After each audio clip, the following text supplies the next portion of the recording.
Bold में अब politics और पॉलिटिकल खबरों की शुरुआत इस खबर से, दिग्विजय सिंह के उस ट्वीट से जिस पर सियासी माहौल गरमाया हुआ है। दिग्विजय ने एक के बाद एक कई ट्वीट कर जिहाद शब्द के अर्थ को बताने की कोशिश की। इसी कड़ी में उन्होंने लिखा कि क्या करें जब अनपढ़ लोग शक्तिशाली पदों पर पहुंच जाते हैं, फ्रॉड बाबा लोग सनातन धर्म का प्रवचन करने लगते हैं, तो क्या देश और सनातन धर्म विनाश की तरफ नहीं जाएगा। उनके इस ट्वीट के बाद बीजेपी दिग्विजय सिंह पर हमलावर हो गई है। शिवराज सरकार में मंत्री विश्वास सारंग ने दिग्विजय सिंह की तुलना औरंगजेब से कर दी। नरोत्तम मिश्रा ने कहा हिंदुओं की भावना से खिलवाड़ किया गया है।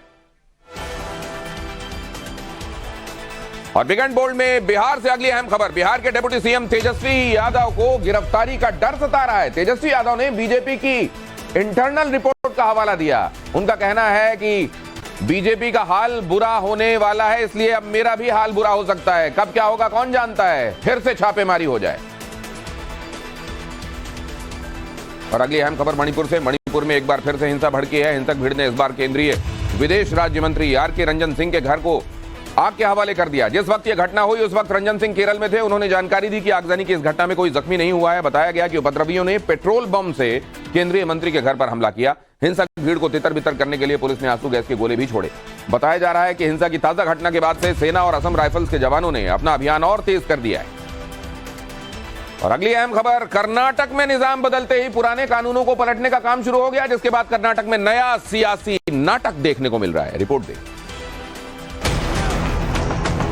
कर्नाटक में सरकार बदले महीना भी नहीं बीता और कांग्रेस की नई सरकार ने बीजेपी की पुरानी सरकार के फैसलों को पलटने का काम शुरू कर दिया, जिसके बाद आज कर्नाटक में बीएचपी कार्यकर्ता सड़कों पर उतर आए। कर्नाटक कैबिनेट के धर्मांतरण के कानून को रद्द करने पर मुहर लगते ही बीजेपी भी हमलावर हो गई। बीजेपी के राष्ट्रीय महासचिव सीटी रवि ने कहा कि कांग्रेस नई मुस्लिम लीग है, ये हिंदुओं को नुकसान पहुंचाने के लिए किसी भी हद तक जाएगी। वहीं बीजेपी नेता नरोत्तम मिश्रा ने कहा कांग्रेस जिहादियों के साथ है और नफरत बांटने का सामान बेच रही है। लेकिन कर्नाटक के कानून मंत्री एच.के. पाटिल का कहना है कि उनकी सरकार बीजेपी के गलत को ठीक करने का काम कर रही है। बीजेपी विरोध इसलिए भी कर रही है क्योंकि सिर्फ धर्मांतरण कानून ही नहीं, कर्नाटक कैबिनेट ने 6ठी से 10वीं तक की किताबों में आरएसएस के संस्थापक के.बी. हेडगेवार और हिंदुत्ववादी विचारक बी.डी. सावरकर का चैप्टर हटाने का फैसला भी किया है। दरअसल सिद्धारमैया ने वादा किया था कि कांग्रेस जब सत्ता में वापसी करेगी तो धर्मांतरण कानून को वापस लिया जाएगा। अब जब सिद्धारमैया सरकार ने कानून को रद्द करने का फैसला कर लिया है तो साफ है कि जो लोग अब अपना धर्म परिवर्तन करना चाहते हैं वो आसानी से कर सकते हैं और उन्हें डीएम की परमिशन नहीं लेनी होगी। और देश में यूनिफॉर्म सिविल कोड की चर्चा है। लॉ कमीशन ने भी इसे लेकर लोगों से सुझाव मांगे हैं। वो यूसीसी यानी समान नागरिक संहिता को लेकर क्या सुझाव मांगे जा रहे हैं और यूसीसी क्या है, बहुत संक्षेप में आप समझ लीजिए। ये है नटशेल में यूसीसी। समान नागरिक संहिता में एक देश एक विधान होगा। यूसीसी के तहत देश के सभी धर्म, पंथ और समुदाय के लोगों को एक ही पर्सनल लॉ की व्यवस्था उनके लिए होगी, जिसमें विवाह, तलाक, गोद लेना, वसीयत से जुड़े निजी कानून शामिल होंगे। अभी देश में लोग अपने धर्म के मुताबिक पर्सनल लॉ का पालन करते हैं, लेकिन यूसीसी बड़ा बदलाव लेकर आएगी। देश में एक पर्सनल लॉ होगा, एक पर्सनल लॉ मतलब शरीयत कानून नहीं चलेगा। मुसलमानों में 3 से 4 शादियां बंद हो जाएंगी और तलाक लेने के लिए भी उन्हें कोर्ट जाना होगा। जाहिर है इससे देश में महिलाओं की स्थिति में सुधार आएगा।